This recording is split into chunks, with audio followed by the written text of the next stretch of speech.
नमस्कार. न्यूज 18 लोकमतवर आपण पाहताय संध्याकाळच्या बातम्या. मी मिलिंद भागवत आणि सुरुवातीला एक मोठी आणि महत्त्वाची बातमी. मुंबई बॉम्बस्फोटातील दहशतवादी याकूब मेमनच्या बडा कब्रस्तान इथल्या कबरीचं सुशोभीकरण झाल्यानं एकच खळबळ उडाली. एवढंच नाही तर एका दहशतवाद्याच्या कबरीचं मजार बनवली जात असल्याचं वृत्त न्यूज 18 लोकमतनं दाखवलं होतं. यानंतर प्रशासनाला खडबडून जाग आले. पोलीस प्रशासनानं तात्काळ हालचाली करत या कबरीवर लावलेली LED हटवली आहे. तसंच या कबरीवर सजावट करणाऱ्यांच्या विरोधात सुद्धा कारवाई करण्यात येणार असल्याची माहिती पोलीस सूत्रांनी दिली आहे. दरम्यान या प्रकरणी आता उपमुख्यमंत्री आणि राज्याचे गृहमंत्री देवेंद्र फडणवीस यांनी तात्काळ चौकशीचे आदेश दिले आहेत.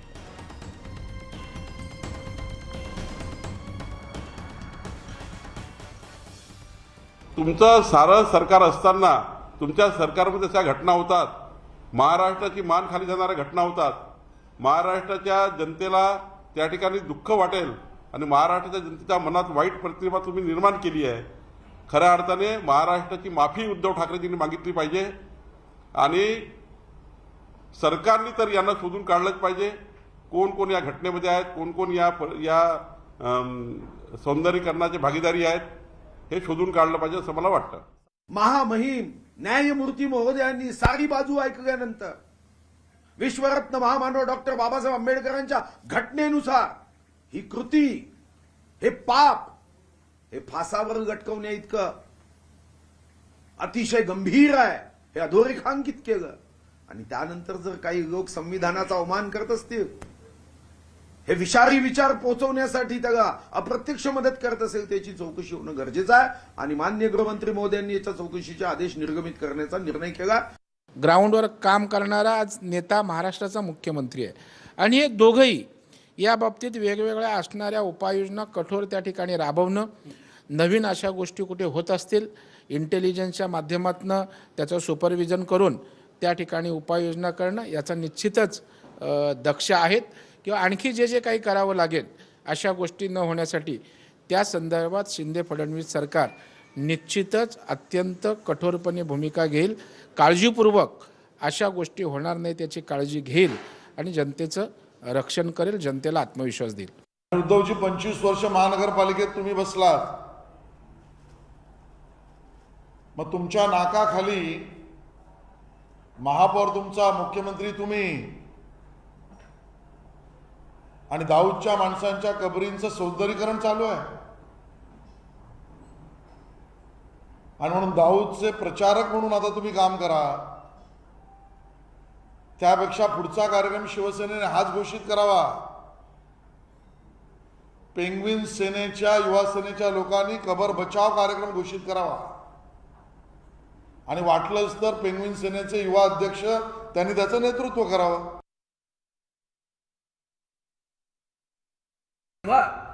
ओसामा बिन लादेन याला अमेरिकेने त्याच्या घरात घुसून मारलं आणि त्याच्या प्रेताचं किंवा त्याचं उदात्तीकरण होऊ नये, थडगं कोणी बांधून उदात्तीकरण करू नये म्हणून त्याच्या गळ्यात धोंडा बांधून समुद्रात बुडवून टाकला. मग हे जे हिंदुत्ववादी सरकार केंद्रात बसलं होतं आणि राज्यातही त्यांचा नेते देवेंद्र फडणवीस होते, तिथे मोदी साहेब होते. त्यांनी का त्या प्रेताचं विल्हेवाट लावलं? त्यांना का दिलं? त्यांनी तुम्ही ते प्रेत दिलं त्यांना, त्याचं उत्तर त्यांनी दिलं पाहिजे. पहिलं ती जी कब्रस्तान आहे ती पण त्या प्रायव्हेट ट्रस्टचीच आहे आणि त्याच्यामध्ये त्यांच्यामध्ये झालेल्या गोष्टी, याच्यामध्ये काडीचा संबंध मुंबईचा नाही, मुंबई महानगरपालिकेचा नाही. यामध्ये काही ठिकाणी या ज्या ट्रस्ट आहेत मुस्लिम, त्या आपापल्या मुस्लिम लोकांच्या याला ते मदत करत असतात. इथे ना राज्य सरकारचा संबंध आहे ना मुंबईचा संबंध है। देवेंद्र फडणवीस मुख्यमंत्री थे महाराष्ट्र में, जब याकूब मेमन को फांसी दी गई तो उनकी बॉडी आपने उनके रिलेटिव्स को क्यों सौंपी? तो ये पहली बात है। तो तभी माननीय देवेंद्र फडणवीस मुख्यमंत्री थे। अब जो बॉडी रिश्तेदारों को दी गई तो उन्होंने उसको कब्रिस्तान में जो कोई विधि से किया है, अब वो कब्रिस्तान के जो मेंटेनेंस है, मैनेजमेंट है, ये उनका मामला है। ये मुंबई महानगर पालिका कब्रिस्तान के लिए जगह देती है, मगर उसकी अंदरूनी जो वर्किंग है वो तो कब्रिस्तान के अथॉरिटीज का होता है। तो ये क्या करते हैं कि भारतीय जनता पार्टी बार बार दिखाना चाहती है कि शिवसेना हिंदू विरोधी पार्टी है, मगर उसमें वो बार बार नाकामयाब हो रहे हैं। व्यक्ती चांगले असतात, त्यांच्याबद्दल जरूर चांगल्या गोष्टी घडाव्यात आणि जे व्यक्ती अतिशय समाज कंटक असतात, ज्या समाजाला घातक असतात, ज्या देशाला किंवा त्या परिसराला अतिशय काळीमा फासणारे असतात, अशांचं फार उदो करण्याचं कारण आहे. गुन्हेगार असणाऱ्या याकूब मेमनच्या कबरीला एक VIP ट्रीटमेंट देण्यात आल्याचं पाहायला मिळतंय. मुंबईचा हा प्रकार आता उघडकीस आलाय आणि हा सगळा प्रकार जो आहे हा महाविकास आघाडीने केला अशा पद्धतीचा आरोप मला असं वाटतं आपण नक्की कोणी केलं हे कोणाला माहिती नाही. आरोप करणं किंवा चॅनल दिसलं की आरोप करण्याची एक नवीन प्रथा महाराष्ट्रात पडली आहे, पण मी त्या प्रथेमध्ये नाही आहे. त्याच्यामुळे आपण रिपोर्ट वाट बघूया. नक्की काय झालंय कुणालाच माहिती नाही. मला नाही वाटत चॅनल्सला पण माहिती आहे. त्यामुळे आपण बातमी बघितल्यावर थोडीशी नक्की काय कसं झालंय हे माहिती काढून आपण मला वाटतं त्याच्यावर बोललेलं जास्ती संयुक्तिक राहील. अमेरिका के सील कमांडोज ने जब ओसामा बिन लादेन को मारा, उसे समंदर के अंदर गाड़ दिया गया. वजह यही है, इन लोगों के मज़ारे, इन लोगों को जहां दफनाया जाता है वो किसी को मौका देती है रैलिंग पॉइंट बनाने की. तो सबसे पहले भाजपा को इसका जवाब देना चाहिए कि उन्होंने याकूब मेमन की बॉडी उसके परिवारजनों को क्यों दी, उसकी मैयत, उसका फ्यूनरल बड़े पैमाने पर क्यों होने दिया, क्योंकि इसका राजनीतिक फायदा बीजेपी को मिलता है. ये बीजेपी का पाप है. त्यामुळे आत्ताचे सत्ताधारी म्हणजे भाजप यांनी आक्रमक आरोप केलेत आणि त्याला विरोधकांनी म्हणजे त्यावेळच्या सत्ताधाऱ्यांनी सुद्धा जोरदार प्रत्युत्तर दिलंय. तिकडे कबरीच्या बांधकामावर जामा मशिदीचे चेअरमॅन खतीब यांनी काय म्हटलंय पाहूयात. उन्होंने देश के लिए बहुत बड़ा नुकसान किया था, हम क्यों उनके लिए ये सारी चीजों की सुविधा देंगे. दूसरी बात, उस याकूब मेमन की कब्र के अलावा उसके अंदर 17 कब्रें, आप लोगों ने अगर जाके देखा होगा और नहीं देखा होगा तो आप लोग जाके देखें. कोई पर्टिकुलर याकूब मेमन की कब्र नहीं है और कोई मजार या कोई दरगाह वगैरह बनाने का कोई प्रोविजन नहीं है. वो बाउंड्री के ऊपर पहले ब्लैक कलर का मार्बल था, जिसको निकालकर 5 से 7 साल पहले एक डैमेज हो गया था कि कब्र की मिट्टी बाहर आ रही थी. उसकी वजह से जो भी था, पेड़ का इशू था या जो भी था, तो उसकी वजह से उनके कुछ दूर के रिलेटिव है, उन्होंने एप्लीकेशन फाइल करने के बाद में उसको प्रोसेस को कंप्लीट किया. तो आप लोगों के चैनल के माध्यम से हम आप लोगों के अपील करते हैं कि ऐसी कोई बात नहीं है जिसको लेकर रूमर फैलाया गया है. आपसे रिक्वेस्ट है कि देश के माहौल को शांत बनाए रखे और गणपति का त्यौहार है. अल्लाह आपको. आणि आता आणखीन एक मोठी बातमी हाती येते शिंदे गटाच्या संदर्भातली. ती म्हणजे दादरच्या शिवसेना भवनाच्या जवळच मुख्यमंत्री एकनाथ शिंदे यांच्या गटाचं मध्यवर्ती कार्यालय लवकरच उघडण्यात येणार आहे. न्यूज 18 लोकमतला सूत्रांनी माहिती दिली आहे की शिवसेना भवनाच्या जवळच शिंदे गटाचं मध्यवर्ती कार्यालय असेल. शिवसेना भवनापासून अवघ्या 500 मीटरच्या अंतरावर वास्तू सेंट्रल नावाच्या इमारतीत दुसऱ्या मजल्यावर शिंदे गटाचं कार्यालय लवकरच सुरू केलं जाऊ शकतं. तसं जर का झालं तर शिवसेना भवन आणि शिंदे गटाच्या या इमारतीत मध्यवर्ती कार्यालय यातलं अंतर अवघं 500 मीटर असेल. याआधी ठाण्यामध्ये शिंदे गटाचं मध्यवर्ती कार्यालय उघडण्यात आलं होतं.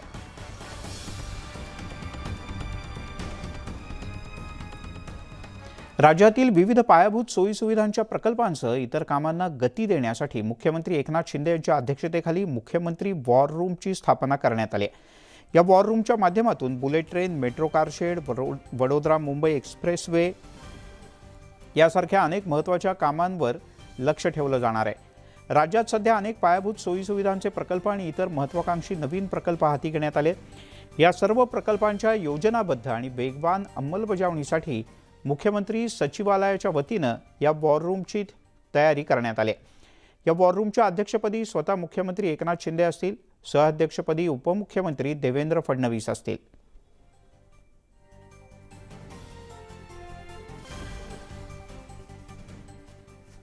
तिकडे शिंदे फडणवीस सरकारवर राज्याचे विरोधी पक्षनेते अजित पवार यांनी जोरदार हल्ला चढवलाय. सत्ता संघर्षाच्या बद्दल न्यायालयाचा निर्णय लागला नसल्यानं सरकारवर अनिश्चिततेची टांगती तलवार असल्याचं त्यांनी म्हटलंय. बारामती जिंकण्याचा निर्धार करणाऱ्या चंद्रशेखर बावनकुळेंवर सुद्धा अजित पवार यांनी टीका केली. ज्या माणसाला स्वतःचा पक्ष उमेदवारी देत नाही, पत्नीला दिलेली उमेदवारी देखील काढून घेतो, त्याची विश्वासार्हता काय, असा प्रश्न अजित पवार यांनी उपस्थित केला. मुंबई महापालिका निवडणुका शिवसेनेच्या सोबत लढाव्यात असं आपलं मत असून काँग्रेसचा निर्णय काँग्रेस घेईल, असंही अजितदादा म्हणाले. पालकमंत्र्यांच्या संदर्भातला निर्णय लवकरात लवकर घ्यावा, असंही अजित पवार यांनी आग्रहपूर्वक सरकारला म्हटलंय. महाराष्ट्रामध्ये दुसरा कुठला जिल्हा मतदारसंघ मला आणि माझ्या बहिणीला मिळतोय का बघतो. आता आम्ही हारणार म्हणलो तिथं राहून कसं चालेल, आम्हाला तिथनं हलावं लागेल. आता ते बघतो 48मध्ये आता दुसरा कुठला मतदारसंघ किंवा त्यांनाच विचारतो किंवा इथं कुठला मतदारसंघ असा शिल्लक ठेवणार आहे का की तिथं तुम्ही कुणाला ते हरू शकणार नाही, तिथं आम्ही जातो का. या नुसत्या गप्पा मारायचं काम असतं. 9चे 9 दिवस आहेत. आत्ताच त्यांना जबाबदारी दिली. ज्या माणसाला स्वतःलाच पक्ष आमदारकीची उमेदवारी देत नाही, त्यांच्या पत्नीला आमदारकीची उमेदवारी दिलेली ती पण फॉर्म भरताना काढून घेतली जाते, ही यांची पक्षातली विश्वासार्हता. त्यांनी येऊन काय गप्पा माराव्यात माझ्या इथं. स्थिर सावर सरकार त्या ठिकाणी चाललेलं नाही आहे. तुम्ही पहा, सतत सुप्रीम कोर्ट तारीख देत आहे, त्याच्यामुळे त्यांनाही कळेना की काय सुप्रीम कोर्ट निकाल देईल. आता 5 लोकांचं खंडपीठ बसलेलं आहे. आता ते म्हणत आहेत की आम्ही 27 तारखेला काही त्याबद्दलचा मग चिन्ह कुणाला राहणार किंवा ह्या 15-16 लोकांचं काय होणार ह्याबद्दलचा निर्णय देऊ. परंतु ते निर्णय येत नाही आणि ह्यांनाही एक व्यवस्थितपणे काम करता येत नाही. त्यांच्यावरही तशी टांगती तलवारच आहे ना. ह्यांनी किती जरी आणला तरी शेवटी तिथं काय निकाल लागतोय काय नाही त्याची धाकधूक सर्वांनाच आहे. काँग्रेसचे वरिष्ठ काँग्रेसचा निर्णय घेणार. आम्ही आणि शिवसेना म्हणजे शिवसेनेनी तिघांशी बोललं पाहिजे. त्याच्यामध्ये आम्हाला काँग्रेसच्या बद्दलची खात्री मी देत नाही, कारण तो त्यांचा अधिकार आहे. कारण मध्ये काँग्रेसचे काही वरिष्ठ आम्ही स्वतंत्र लढणार अशा पद्धतीचे काही वक्तव्य त्यांची माझ्या ऐकण्यामध्ये आलेली आहेत. मग उद्या मी काहीतरी सांगायला गेलो ते म्हणतील आम्ही आमच्या पक्षाचं सांगतो, अजित पवारला काय बोलायचा अधिकार आहे, तर बरोबर आहे. त्यामुळे विरोधी पक्षनेते अजित पवार हे आक्रमक. तिकडे मुंबई पश्चिम उपनगरात दहिसर नदीमध्ये गणेश विसर्जनाला मुंबई उच्च न्यायालयानं मनाई केली आहे. संजय गांधी राष्ट्रीय उद्यानात पर्यावरण संवर्धनाच्या मुद्द्यावर उच्च न्यायालयानं हा महत्त्वपूर्ण निर्देश दिला. विनापरवानगी विसर्जनासाठी आत जाऊ पाहणाऱ्यांवर कारवाई करावी असे निर्देश सुद्धा न्यायालयानं पोलिसांना दिले.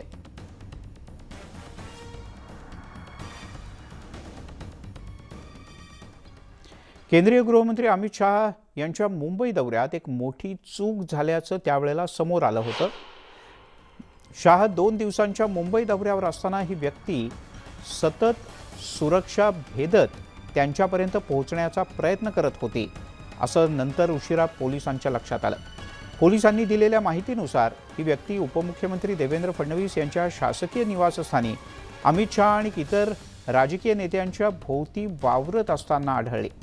आंध्र प्रदेशातील खासदाराचा PA असल्याचा दावा करणाऱ्या या व्यक्तीला मलबार हिल पोलिसांनी अटक केली. हेमंत पवार असं या 32 वर्षीय व्यावसायिकाचं नाव आहे. हेमंत पवार हे मूळचे धुळ्याचे असून एका खासदाराचा PA असल्याचा दावा ते करतात. त्यांना मंत्र्यांची भेट घेत त्यांच्यासोबत फोटो काढण्याची इच्छा होती. प्रसिद्धी किंवा फायद्यासाठी हे फोटो तो वापरत असावा असा पोलिसांना संशय आहे. सुरक्षेचा कड तोडणारी ही व्यक्ती नेमकी कोण आहे त्यावर आपण ग्राफिक्सच्या माध्यमातून काही नजर टाकूयात. हेमंत पवार असं या व्यक्तीचं नाव आहे. धुळे जिल्ह्यातील सिंदखेडच्या दाऊळ गावचे ते रहिवासी आहेत. हेमंत पवार दाऊळ गावात शेती करतात. हेमंत पवार यांचं 12वीपर्यंतचं शिक्षण झालं आहे. एका खाजगी कंपनीमध्ये ते कार्यरत आहेत. एका खासदाराचा PA असल्याची ओळख ते नेहमी सांगतात. विशेष सरकारी परीक्षा पास झाल्याचा त्यांचा दावा आहे. गृह मंत्रालय नामनिर्देशित असलेली निळ्या रंगाची आय कार्ड सोबत असणारी रिबीन लावून शासकीय अधिकारी असल्याची बतावणी करत त्यांनी यापूर्वी काही ठिकाणी प्रवेश मिळवल्याचं समोर आलं. वळूयात पुढच्या बातमीकडे. पत्राचाळ मनी लॉन्ड्रिंग प्रकरणी ईडीच्या कोठडीत असलेल्या संजय राऊत यांनी जामिनासाठी अर्ज दाखल केलाय. विशेष PMLA कोर्टात राऊत यांच्या जामीन अर्जावर आज सुनावणी होण्याची शक्यता आहे. खासदार संजय राऊत सध्या अर्थरोड कारागृहात न्यायालयीन कोठडीत आहेत. संजय राऊत यांना 31 जुलै रोजी ईडीनं अटक केली होती. त्यांना 19 सप्टेंबरपर्यंत न्यायालयीन कोठडी सुनावण्यात आली. त्यामुळे राऊत यांना आज जामीन मिळणार का याकडे शिवसेनेसह राजकीय वर्तुळाचं लक्ष लागलं.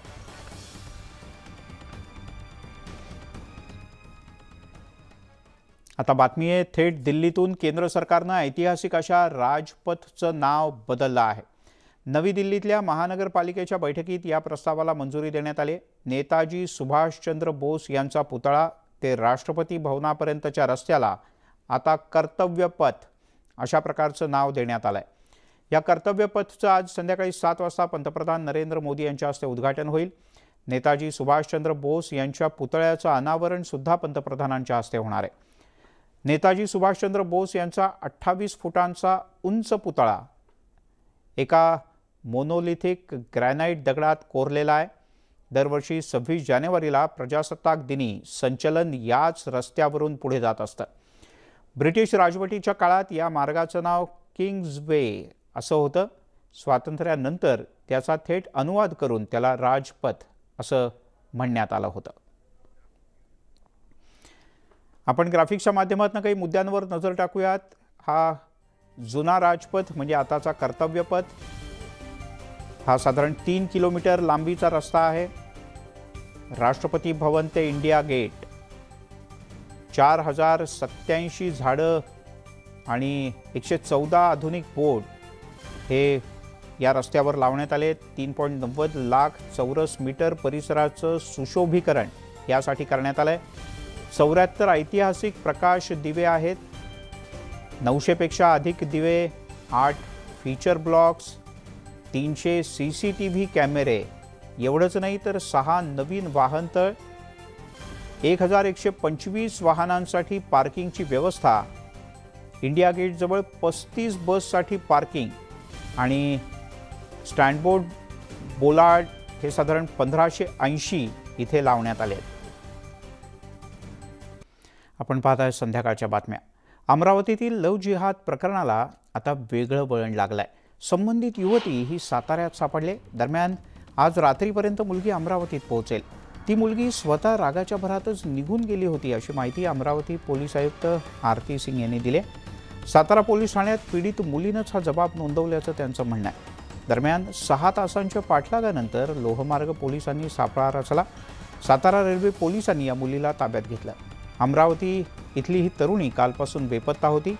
मैत्रिणीनं दिलेल्या माहितीवरून ती सोहेल शाह नामक एका युवकाच्या संपर्कात होते. खासदार नवनीत राणा या प्रकरणात आक्रमक झाल्यानंतर पोलिसांनी तातडीनं पावलं उचलली. यानंतर सोहेल शाह याला पोलिसांनी ताब्यात घेतलं होतं.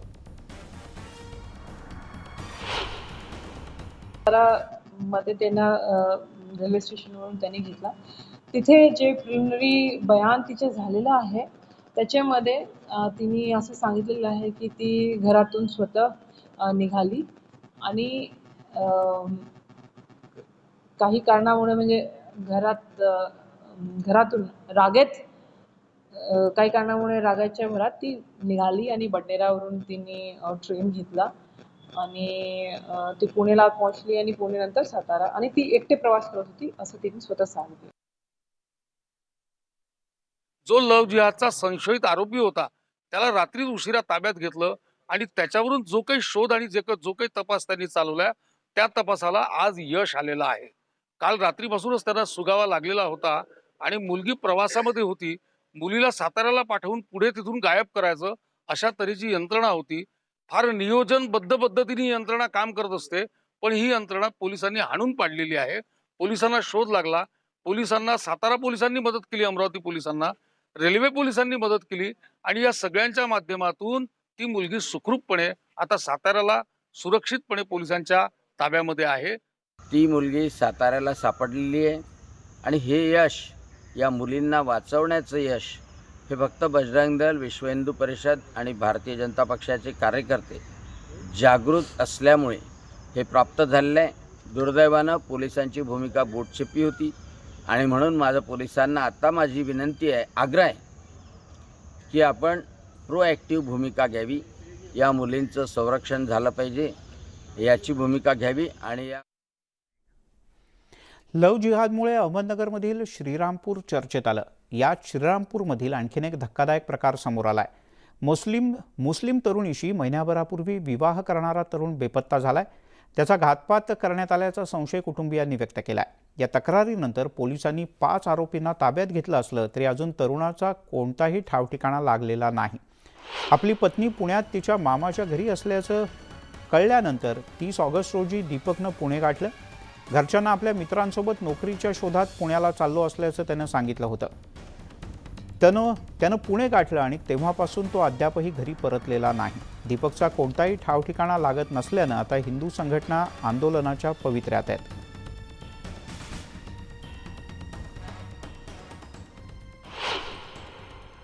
तो म्हणे तिथून मग पळून गेली ती.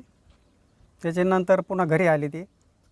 घरी आल्यावर ते पुन्हा ते दम द्यायला लागले भाऊ, ते आई आलं त्याचं मारून टाकू आम्ही आमकं फलनं बेसतं. त्याच्यानंतर त्यांनी मग फुसलून पुन्हा तिकडं बोलवलं सुप्याला. मग तिथं नेल्यावर त्याला लगेच उचललं त्यांनी. उचलल्यावर मग त्याचा तपासच लागना. त्याच्यानंतर त्यांना विचारलं तर ते म्हणे आम्हाला काय माहीत नाही. पण ते आरोपी पकडले पण आम्हाला काय अजून तपास लागना. आज 9 दिवस झाले त्याचा तपास लागना. मग आम्ही काय करायचं आता? त्याचा तपास नाही लागला तर आम्ही आत्महत्या करणार. ते इथं त्यांचा एक माणूस आमच्या ताब्यात आहे. तुम्ही हे जर हे माणसं काही तलवार कुऱ्हाडी काढू राहिले, यांनी लायसन काढलेलं आहे का? माझ्या मुलाचा एवढं त्यांच्या आरोपी त्यांच्या ताब्यात आहे, माझ्या मुलाची अजून तपास लागना. आम्ही काय करायचं? दीपक आणि माझे मामा हे रिक्षामध्ये बसले होते नाश्ता करत. तेवढ्यात त्या पोरीचा मामा आला. त्यांनी त्याचे फोटो वगैरे काढून घेतले. नंतर मीच रिक्षात जाऊन बसलो, माझे फोटो वगैरे काढून घेतले. दीपकला शिव्या वगैरे द्यायला लागला. त्याला बाहेर बोलवून घेतलं. त्याच्या इकडं गावात फोन वगैरे करून मुलीच्या घरच्यांना खबर दिली का दीपक इकडं आला आहे, काय करू काय नाही. तर त्याला मारहाण करायला लागलं. मारहाण करून त्याला रिक्षात याला गाडीवर बसवलं आणि पोलीस चौकीत घेऊन जातो असं सांगून गायब केलं. आता 8 दिवस झाले. 5 दिवस आरोपी पकडून झाले तरीही काही माहिती बाहेर पडत नाही. याचा आमच्या लोकांना असा संशय की आमच्या मुलाचा काहीतरी घातपात झालेला आहे. कारण आरोपी ताब्यात असल्यानंतर वेळच लागायला नाही पाहिजे शोध लावायला. पोलीस प्रक्रियेत कुठेतरी उशीर होतोय याची जाणीव आम्हाला होते आणि तरी आम्ही संयम ठेवून आहोत. 2-3 दिवसात जर आम्हाला याच्यातला काहीही मार्ग दाखवला नाही प्रशासनाने तर आम्ही तीव्र आंदोलनाच्या तयारीत आहोत. आणि आता एक मोठी बातमी कोल्हापुरातून. मोक्का कारवाई अंतर्गत कारागृहात असलेल्या आरोपीनं गळफास घेऊन आत्महत्या केली आहे. या क्षणाची एक मोठी आणि धक्कादायक बातमी. कोल्हापूरच्या कळंबा कारागृहात भरत घसघसे हा आरोपी कैदेत होता. या कैद्यानं आज पहाटेच्या सुमारास कोठडीत खिडकीच्या गजाला कापडी पट्टीनं गळफास घेतला.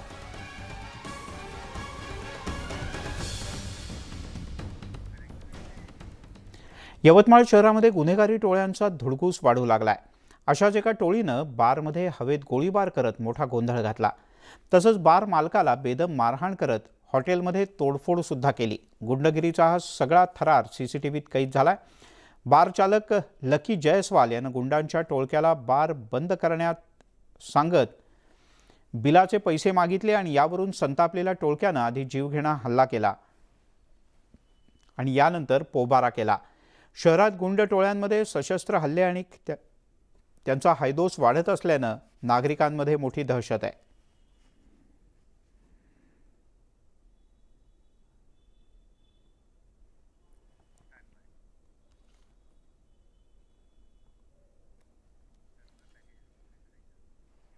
नागपूरच्या जेलमधील एक धक्कादायक प्रकार समोर आलाय.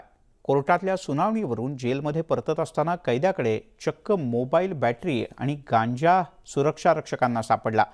त्यामुळे जेलमध्ये मोबाईलचा वापर होत असल्याचं पुन्हा एकदा समोर आलंय. परिणामी जेलमधील ही सगळी चोरी आणि अन्य काही कारभार होतात का हे शोधून काढण्याचं आव्हान पोलिसांसमोर आहे. होशियार रहिए, जेल में सुरंग बनने वाली है. आओ, जेल में सुरंग? क्या कहा? हमारी जेल में सुरंग? यहाँ कैदी जेल में सुरंग बना रहे हैं.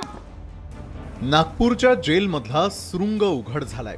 त्या सुरुंगाच्या माध्यमातून गांजा आणि मोबाईल बॅटरी कैद्यांपर्यंत पोहोचतीये. कोर्टातून जेलमध्ये परतत असताना या कैद्यांकडे तब्बल 16 मोबाईल बॅटरी आणि गांजा सापडल्यानं खळबळ उडाली.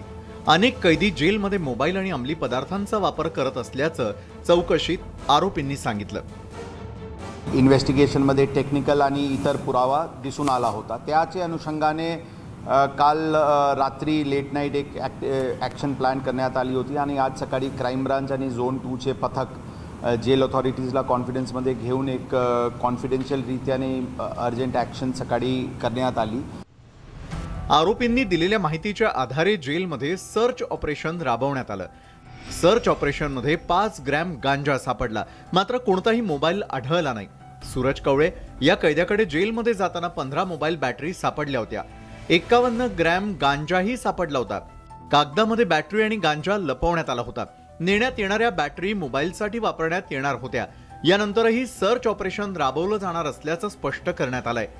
एका आरोपीकडे गांजाचे एक छोटा क्वांटिटी भेटलेली आहे. आता यामध्ये जेल अथॉरिटीज यांच्याशी कोऑर्डिनेटेड एफर्ट सुरू आहे. त्यांचे विजिलन्स टीम पण त्यांचे ॲडिशनल DG प्रेझन्स यांच्याकडून नागपूरला येत आहे आणि हे करून जे मोबाईल फोन्स आतमध्ये वापर होत होता त्यांचे रिकवर करण्याची प्रक्रिया आणि प्रयत्न सुरू आहे. जेलमध्ये मोबाईल वापरले जातात हे स्पष्ट झालंय. मात्र सर्च ऑपरेशनमध्ये ते मोबाईल कुठे गहाळ झाले आणि कुणी केले हे महत्त्वाचे प्रश्न उपस्थित झाले आहेत. कारागृहाच्या आतमध्ये 16 बॅटऱ्या नेल्या जात होत्या. याचा अर्थ की कारागृहाच्या आतमध्ये मोबाईलचा वापर होत होता. जेव्हा आज नागपूर पोलिसांनी कारागृहाच्या आतमध्ये सर्च ऑपरेशन राबवलं तेव्हा नागपूर पोलिसांना मोबाईल सापडले नाही. त्यामुळे हे मोबाईल कुठे गेले व कोणी गहाळ केले याचा तपास देखील होणे गरजेचे आहे. व्हिडिओ जर्नलिस्ट प्रशांत मोहितेसह तुषार कोवळे, न्यूज 18 लोकमत, नागपूर. तिकडे वाळू माफियांच्या संदर्भात सरकार ॲक्शन मोडवर आलंय. वाळू तस्करी रोखण्यासाठी राज्य सरकारकडून लवकरच एक नवीन धोरण आखण्यात येईल. महसूल मंत्री राधाकृष्ण विखे पाटील यांनी या संदर्भात माहिती दिली. राज्यात वाळू तस्करीच्या घटना वाढल्या असून वाळू माफियांच्यावर कारवाई करणाऱ्या अधिकाऱ्यांवर हल्ले होत आहेत. याही घटना वाढल्या आहेत. या सगळ्याबद्दल सरकार आक्रमक झालं असून लवकरच नवीन धोरण आखण्यात येणार आहे. वाळूच्या बाबतीमध्ये आम्ही आता गुजरातचं धोरण काय आहे, आंध्राचं धोरण काय आहे, ज्या ठिकाणी मोठ्या प्रमाणात नद्या आणि वाळूचा उपसा होतो तर त्याचाही माहिती एकत्रित करून आणि आपल्या राज्याच्या सगळ्या एकूण धरणांची आणि विशेष करून खाडीवरून जी वाळू काढली जाते या बाबतीमध्ये काही धोरण आपण आणावं लागेल आणि त्या दृष्टीने तशा सूचना मी आमच्या अधिकाऱ्यांना दिलेल्या आहेत. राज्यभरात पुन्हा एकदा पाऊस सक्रिय झालाय. पुढच्या 8 दिवसात म्हणजे 14 सप्टेंबरपर्यंत संपूर्ण राज्यभरात विजांच्या गडगडाटासह मुसळधार पावसाची शक्यता वर्तवण्यात आली. तर येत्या 3 दिवसात गणपती विसर्जनाच्या दरम्यान पावसाचा जोर वाढेल असा अंदाजही हवामान विभागानं वर्तवला आहे. मुंबईसह संपूर्ण कोकणात तसंच विदर्भात गोंदिया, गडचिरोली, चंद्रपूर आणि यवतमाळ या 4 जिल्ह्यात मुसळधार पावसाचा अंदाज आहे. इकडे पश्चिम महाराष्ट्रात कोल्हापूर, सांगली, सोलापूर, मराठवाड्यात उस्मानाबाद, लातूर, नांदेड या जिल्ह्यातही मुसळधार पाऊस पडू शकतो.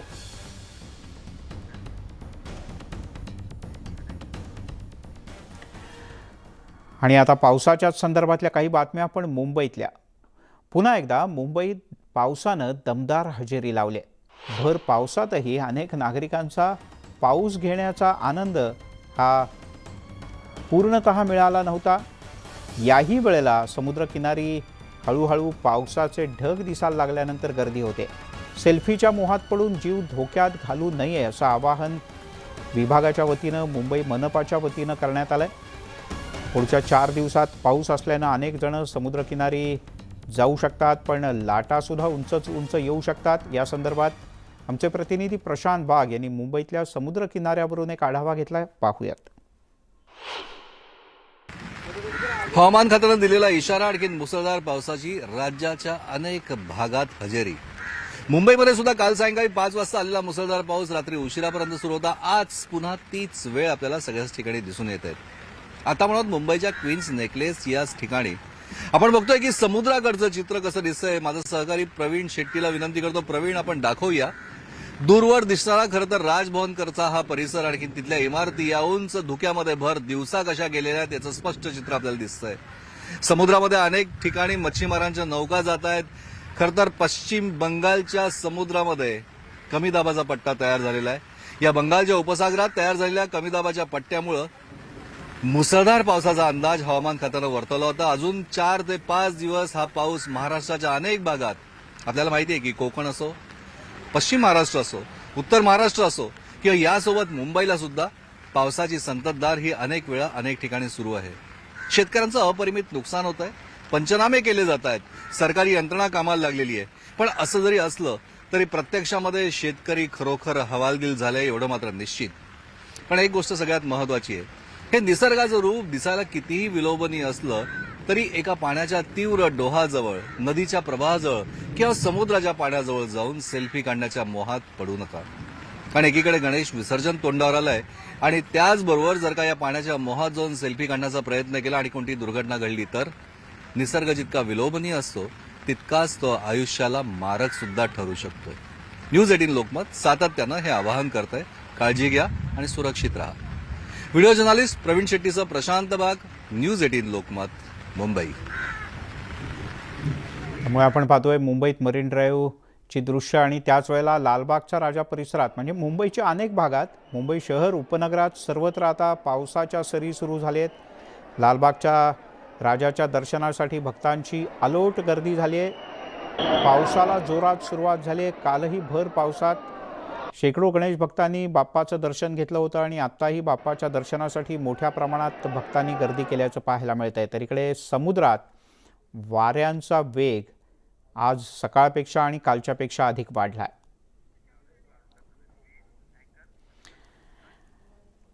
इकडे कणकवली तालुक्यात नांदगाव इथे मुसळधार पावसामुळे अनेक ठिकाणी सखल भागात पाणी साचलं. गावागावांमध्ये अनेक छोट्या पुलांवर पाणी आलं. तर महामार्गावर नांदगाव बिडेवाडी इथे घरामध्ये पुराचं पाणी शिरलं.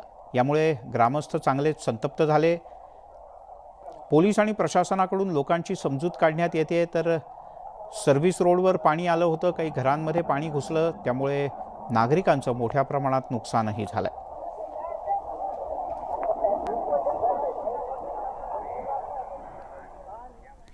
राज्याच्या काही भागात गेल्या काही दिवसात ढगफुटी सदृश्य पाऊस पडतोय. म्हणजे कमी वेळात इतका जास्त पाऊस पडतो की होत्याचं नव्हतं होऊन जातं. पावसामुळे प्रचंड नुकसान झालेल्या नागरिकांना आवश्यक ती मदत तातडीनं पुरवण्याचे आदेश मुख्यमंत्री एकनाथ शिंदे यांनी दिलेत. नाशिक, अहमदनगर, पुणे, सातारा, रायगड या जिल्ह्याच्या काही भागामध्ये ढगफुटी सदृश्य मुसळधार पाऊस झाला. मुख्य सचिवांसह पुणे, साताऱ्याच्या जिल्हाधिकाऱ्यांच्याकडून सुद्धा मुख्यमंत्र्यांनी या अतिवृष्टीची माहिती तातडीनं मागवली आहे. नुकसानीचे लवकरात लवकर पंचनामे करून तातडीनं मदत पोहोचवण्याच्या सूचना मुख्यमंत्री कार्यालयाच्या वतीनं देण्यात आल्या.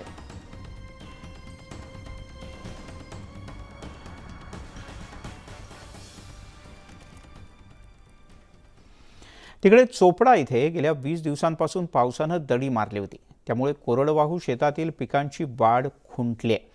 आत्तापर्यंत शेतीसाठी शेतकऱ्यांनी 70,000पर्यंत खर्च केलाय. मात्र उन्हामुळे पिकं आता सुकू लागलेत.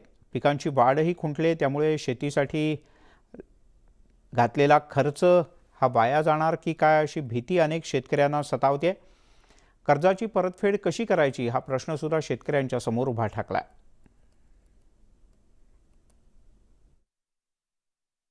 एकंदरीत जर बघितलं हे बियाणं आम्हाला मिळत नव्हतं, त्याच्यामुळे आम्ही जास्त ते पैसे देऊन बियाणं घेतलं. ते पैसे परत निंदी मटेरियल तुमचे आतापर्यंत कमीत कमी 1 हेक्टरच्या वर क्षेत्र आहे, याला कमीत कमी 40,000 रुपये खर्च होऊन गेला आहे. वाळ खुंटले म्हणजे आपटून गेला. आता काय किती दिवस राहिला, आपण जर हे बघितलं श्रावण भाद्रपद तर शेवटच्या महिना आहे वाढच्या, आणि परतीच्या पाऊस सुरू होऊन गेला. तिकडे यवतमाळमध्ये नाल्याच्या परिसरात जबरदस्त पाऊस झाला आणि या नाल्यात प्रचंड पाणी वाढल्यानं पुरातून अंत्यसंस्कारासाठी मृतदेह नेण्याची वेळ आली. स्मशानभूमीच्या अभावी नागरिकांना नदीकाठी अंत्यसंस्कार करावे लागत आहेत. त्यामुळे नागरिकांना जीव धोक्यात घालून मृतदेह सोबत घेऊन प्रवास करावा लागतोय. नदीवर पूलही नसल्यानं पाण्यातून म्हणजे कंबरभर किंवा त्याहीपेक्षा जास्त पाण्यातून नागरिकांना अशा प्रकारे प्रवास करावा लागतो.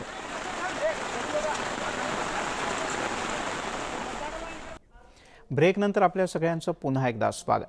महाराष्ट्राचे मुख्यमंत्री एकनाथ शिंदे दररोज बाप्पाच्या चरणी नतमस्तक होतात.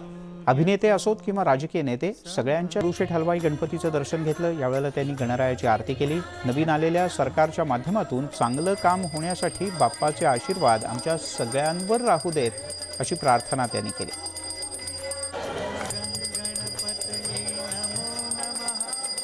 दर्शन झाल्यानंतर अतिशय मनाला समाधान होतं. सर्व महाराष्ट्रावर आणि विशेषतः पुण्यावर देवाचा आशीर्वाद आहे आणि माझी खात्री आहे की नवीन आलेल्या सरकारच्या माध्यमातून खूप चांगलं काम होण्यासाठी दगडूशेठ हलवाई गणपतीरायाचे आशीर्वाद आमच्या सर्वांच्या मागे राहतील. स्वतः मुख्यमंत्री दगडूशेठ हलवाई गणपतीच्या दर्शनासाठी आलेले होते आणि आमची सर्वांची मनापासून इच्छा आहे की महाराष्ट्र जसा पूर्वी वैभवशाली होता तसा पुन्हा एकदा वैभवशाली घडून दे. भाजपचे प्रदेशाध्यक्ष चंद्रशेखर बावनकुळे हे सुद्धा पुण्याच्या दौऱ्यावर आहेत. पुण्यातल्या दगडूशेठ हलवाई गणपतीचं त्यांनी दर्शन घेतलं. यावेळेला महाराष्ट्र गणपतीच्या आशीर्वादानं सुजलाम सुफलाम होऊ दे रे बाप्पा अशी कळकळीची प्रार्थना बावनकुळे यांनी बाप्पाला केली. मी आज गणरायाला मागणी केली आहे, हा महाराष्ट्र सुजलाम सुफलाम राहू दे. कोणीही आत्महत्या करू नये, शेतकरी शेतमजुरांनी आत्महत्या करू नये. सर्वांचं जीवन मंगलमय राहो, कुणाच्याही घरात अमंगल घटना घडू देऊ नको आणि या महाराष्ट्राला देशामध्ये सुजलाम सुफलाम कर अशी प्रार्थना मी गणरायाला केली आहे. यासोबतच बुलेटिनमध्ये घेऊयात एक छोटासा ब्रेक, लगेचच परत येतोय.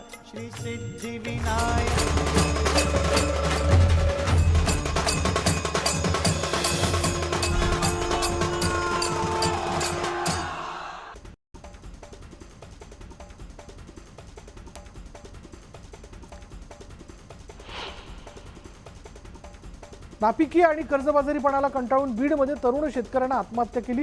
धारूर तालुक्यातल्या पिंपरवाडा इथे ही घटना घडली. बाबासाहेब तिडके असं या शेतकऱ्याचं नाव आहे. दरम्यान गेल्या 8 महिन्यात 180 शेतकऱ्यांनी आत्महत्या केल्याची माहिती समोर आली.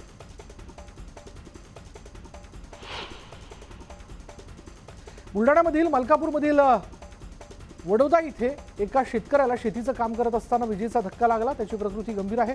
त्याच्यावर मलकापूरच्या खासगी रुग्णालयात उपचार सुरू आहेत.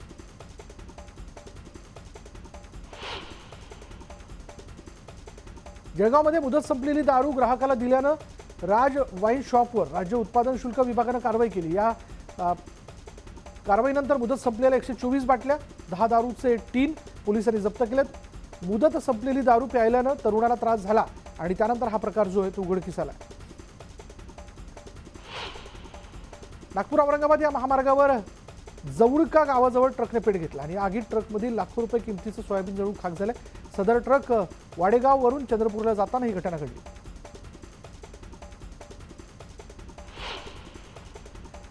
सियाचीन ग्लेशियर या ठिकाणी कर्तव्य बजावताना धुळे जिल्ह्यातील जवान मनोहर पाटील यांना वीरमरण आलं. त्यांच्या पार्थिवावर न्याहळदोद या मूळ गावी अंत्यसंस्कार करण्यात आले आणि यावेळी जनसमुदाय लोटला होता. भारत माता की जय, मनोहर पाटील अमर रहे या घोषणांनी संपूर्ण परिसर यावेळी दणाणून गेला.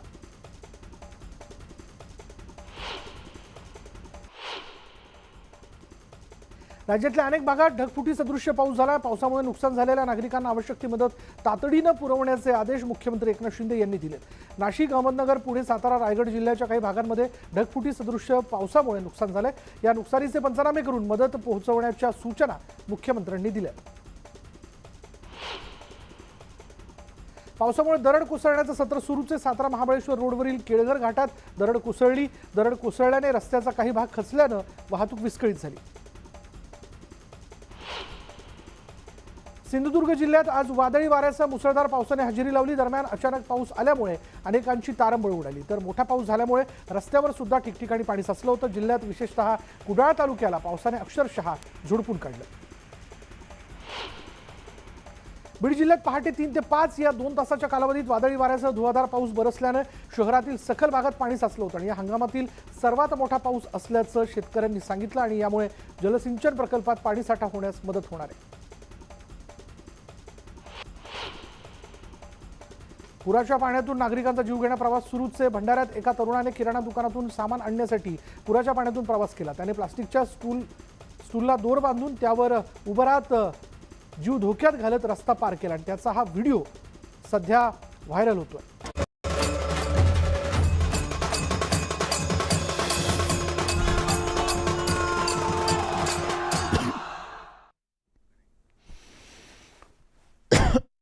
माफ करा.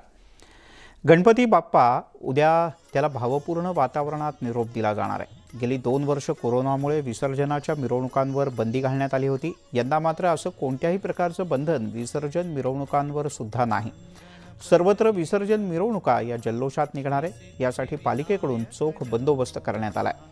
मुंबई महानगरपालिकेकडून समुद्रकिनारे आणि तलावांच्या ठिकाणी विसर्जनाची जोरदार तयारी करण्यात आली. प्रमुख विसर्जन स्थळी 211 स्वागत कक्षांची स्थापना करण्यात आली. यासाठी 10,000 अधिकारी आणि कर्मचाऱ्यांची नियुक्ती केली गेली.